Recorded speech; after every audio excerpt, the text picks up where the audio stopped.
ఇప్పుడు మీరు అందంగా ఉండాలని కోరుకుంటారా లేకపోతే ఎలా ఉన్నా పర్లేదు ఎలా ఉన్నా పర్వాలేదు, నాకు పెద్దగా ఏమి ఉండదు. బ్రహ్మాండంగా ఉన్నారండి. ఆ హెయిర్ అసలు హెయిర్ స్టైల్ ఒకటే మీరు ఎక్కడ చేయించుకుంటారు. మనము చూసే విధానం, అందం అనేది చూసే విధానం. అందము, కలరు, పర్సనాలిటీ, హైట్ మన చేతిలో ఉన్నాయి. అదే వర్ణం, కులం, మతం. ఓకే, కులం కూడా మన చేతిలో ఉండదు. ఎక్కడ పుడతాం మనకు తెలుసు. ఎలా తెలుస్తున్నా. సో నేను ఒక శ్రీలంక పోయినప్పుడు మా ఫ్రెండ్ ఒక ఆయన ఉండే, వాడు అందరిని ఎక్కిరిచ్చే అలవాటు ఉంటుంది. శ్రీలంకలో ఎట్లుర్రు నల్లగా చెప్పిన, అటు తెల్లగా ఉంటుంది చెప్పినాను. వాళ్ళ దేశానికి వచ్చి వాళ్ళకి కించవు. ఎవరు రమ్మన్నాడు నేను, తప్పు నువ్వు మాట్లాడే విధానం. కలర్ నీ చేతులు ఉందా, అందం నీ చేతులు ఉందా, ఎవరి చేతులు ఉందా అందం, అది చాలా తప్పు. నేను దాని టోటల్ అగేన్స్ట్. ఎవరైనా బాడీ షేమింగ్ చేస్తా అంటే అన్నమాట, బాడీ షేమింగ్ అనేది తప్పది. ఇంకా బ్యాంకాక్ అయితే మీరు మొత్తం ఎప్పుడు చూస్తుంటారు. బ్యాంకాక్ కానీ ఇవన్నీ కూడా విదేశాలు చాలా తిరిగి ఉంటారు. అలా బ్యాంకాక్ లాంటి అటువంటి సంస్కృతికి ఎక్కడైనా ఉందా సార్ అటువంటి మసాజులు కానీ అటువంటి ఏదన్నా కంట్రీ? ఇప్పుడు హైదరాబాద్ లో కూడా మొన్న ఒక పేపర్లో వచ్చింది, రైడ్ అయింది. హైదరాబాద్ లో కూడా రైడ్ అయిందండి. అంటే దొంగతనం పర్మిషన్ లేదండి.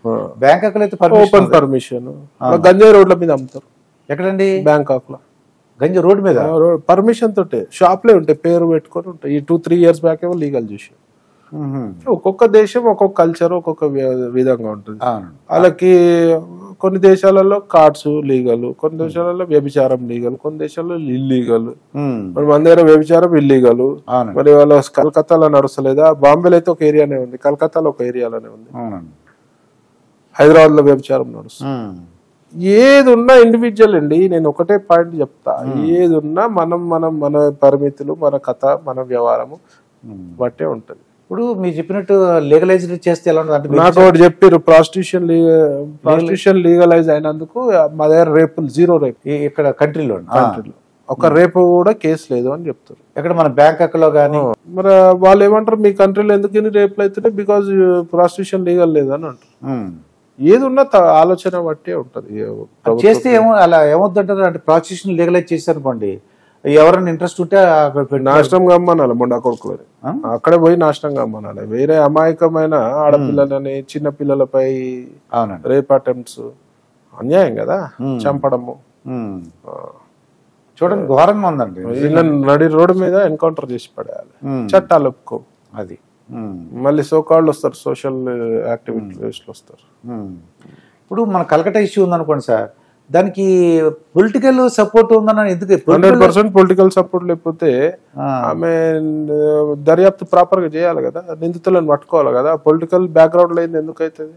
పొలిటికల్ నా ఉద్దేశం ఏంటి, పొలిటికల్ ఎందుకు ఇస్తున్నారు సపోర్ట్ అటువంటి వాళ్ళకని? ఎవడున్నాడో, ఏ పొలిటికల్ లీడర్ కొడుకున్నాడో, పొలిటికల్ లీడర్ ఉన్నాడో, వాళ్ళ పార్టీ సానుభూతి పరుడు ఉండో, లేకపోతే ఈమె పోయి ఎంక్వైరీ సరిగా చేయక సిబిఐ ఎంక్వైరీకి వస్తే ఈమె పోయి ధర్నా చేస్తుంది. ఎంక్వైరీ ప్రాపర్ కావాలి. నీ గవర్నమెంట్ నీ చేతులుంది, పోలీసింగ్ నీ వ్యవస్థ నీ చేతులుంది, నువ్వు ధర్నా చేస్తున్నావు అంటే సిగ్గుచేటు. నువ్వే సీఎంవి, మహిళవి, ముఖ్యంగా మహిళ, వేరే మహిళకు జరిగిన అన్యాయంపై నువ్వు స్పందించంగా దర్యాప్తు కరెక్ట్ చేసి వాడికి శిక్ష పట్టట్టు.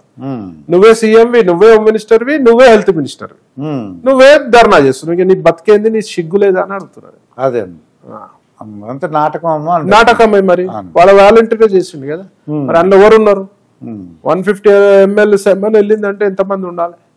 దాన్ని కూడా తప్పుదోవ పట్టిస్తారు. బిల్డింగ్ ఆధారాలు దొరికితే బిల్డింగ్ కూడా కొట్టిరు, డిస్ట్రాయ్ చేసారు, ఆధారాలు లేకుండా ధర్నాలు చూస్తే లాఠీ చార్జ్, బాష్పాయి వాయు గోయిలు ప్రయోగం, పోలీస్ చర్యలు.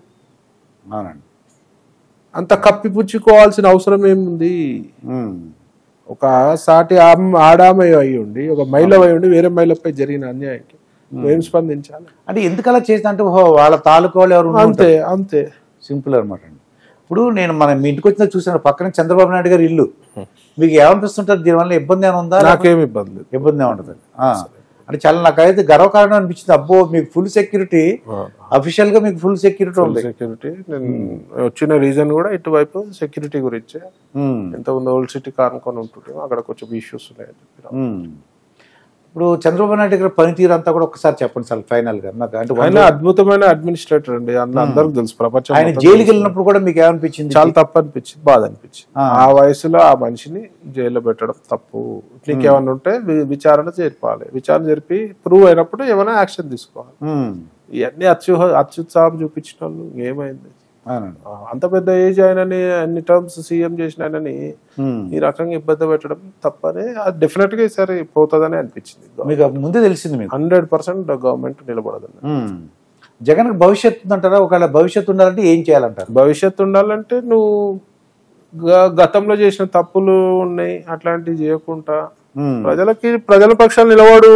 గవర్నమెంట్ అని తప్పులు చేస్తే పోట్లాడు, భవిష్యత్తు ఉంటుంది లేండి, అట్లా ఏమి ఉండదు. కేజ్రీవాల్ ఆయన రిజైన్ చేస్తున్నాడు అండి, మీకు చేసాడు. అతీష్ అని ఒక ఆవిడ వస్తుంది, అది ఎలా ఉంది అసలు ఏంటంటారు రాజకీయం? అది జైలు ఉన్నంత కాలం చేయలేదు. కోర్టు ఆంక్షలు ఉన్నాయి కదండి, నువ్వు అడ్మినిస్ట్రేషన్ వైపు నువ్వు దృష్టి పెట్టొద్దు, అడ్మినిస్ట్రేషన్ వైపు ఇన్వాల్వ్ అవ్వదని కోర్టు ఆంక్షలు ఉన్నది. జైల్లో ఉన్నప్పుడు చేయలేదు. మా అందరికి డౌట్ ఏంటంటే జైల్లో ఉన్నప్పుడు చేయలేదు. పొలిటికల్ స్టంట్ కూడా ఉంటది. అమ్మాయిని సీఎం చేసిండు, నాకు పదవిపై వ్యామోహం లేదని ఒక చూపించుకొని ఒక స్టంట్ ఉంటది. ఇండియా కూటమిలో ఉన్న నా కొడుకులంతా రకరకాల డ్రామాలు చేస్తుంటారు. ఇండియా కూటమిలో ఉన్న వాళ్ళంతా స్కామ్లకు అలవాటు పడ్డారు. స్కీమ్ ఇచ్చేది బీజేపీ. సో వీళ్ళంతా రకరకాలమైన ఆలోచనలతో ఉంటారు. సో మహిళా సీఎం ఉండాలి, నాకు పదవిపై వ్యామోహం లేదు, రాబోతున్నాయి కదా ఎలక్షన్లు, నేను పదవిని రుచి కొడతా, నేను ప్రజల పక్షాలు పెడతా, ఓవర్ యాక్షన్ చేయబోతున్నాను కానీ నిలబడేయాలి, తెలిసిపోతుంది. Acting is acting any time. కానీ రియల్ హీరోలు చూస్తుంటామండి. రియల్ హీరో నాకు ఏంటంటే మీ ఇంటర్వ్యూ చూసిన ప్రవీణ్ కుమార్ గారు వేరు, ఇప్పుడు నాతో మాట్లాడిన ప్రవీణ్ కుమార్ వేరు. రెచ్చగొట్టలేరు కదా అన్ని నాకు రెచ్చగొట్టరు కాదు, నీలో మంచితనం ప్రజలకు చెప్పాలని నాకు అనిపించింది. రెచ్చగొట్టకపోతే ప్రేమ ఉంది, దగ్గర ప్రేమ చూసాను. ఎవరైనా దగ్గర తీసుకుంటా. నాకు ఆంధ్ర నుంచి వస్తారు, శ్రీకాకుళం, పలాస ఆ బార్డర్ నుంచి వస్తారు. మొన్న అక్కడ నుంచి వచ్చినారు, ఇక్కడ ఒరిస్సా నుంచి వచ్చినారు. ఒరిస్సా నుంచి తెలుగు వాళ్ళంట, అక్కడ సెటిల్ అయిపోయినట తాత ముత్తాతల నుంచి వచ్చి కలిసిన, హ్యాపీగా వెల్కమ్ చేస్తాం, రిసీవ్ చేసుకుంటాం. వాళ్ళకి ఏం అవసరము, నా మీద ప్రేమ చూడాల్సింది, ఇష్టపడ్డారు, వచ్చిర్రు. మనమైతే మామూలుగా మంచి మాట్లాడి పంపాలి, టీ కాఫీ తాగుచ్చుకోవాలి. మనం ఆ టైప్ నేచర్ ప్రజలలో ఉండాలనే కోరుకుంటాం. కార్లలో వెళ్తుంటే కూడా ఎవరెవరో స్కూటర్ మీద ఆటోలలో వచ్చి ఆపి సెల్ఫీ అడుగుతారు, అన్న సెల్ఫీ అని ఆపిస్తే అవకాశం ఉంటే ఆపిస్తాం. అది సార్ మీరు కాకినాడ తీసుకెళ్తారు అనిపిస్తుంది. అయ్యో వస్తానంటే నేను మొన్న 2 years బ్యాక్ కాకినాడకు వస్తుంటే పోలీసులు ఆపి ఎస్కార్ట్ పెట్టారు నా వెంబడి.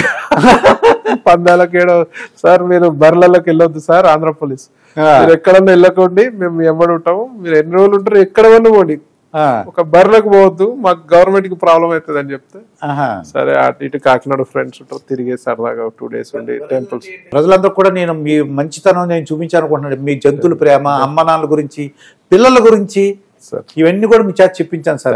Thank you. చాలా మంచి ఇంటర్వ్యూ ఇచ్చారు. మీలాంటి వాళ్ళు వందలాది మంది అంటే పర్యావరణ రక్షించాలని, తర్వాత జంతు ప్రేమికులు, మిగతా నాకు అనవసరం సార్. మీలో ఉన్న మంచితనాన్ని అమ్మ నాన్నలు ఎలా చూడాలి చెప్పారు. మీరు కాళ్ళు నొక్కారని చెప్పారు, అత్త కొడలు గొడవలు లేవని చెప్పారు. ఇంత మంచి ప్రవీణ్ కుమార్ గారు నాకు బ్రహ్మాండంగా అనిపించారు.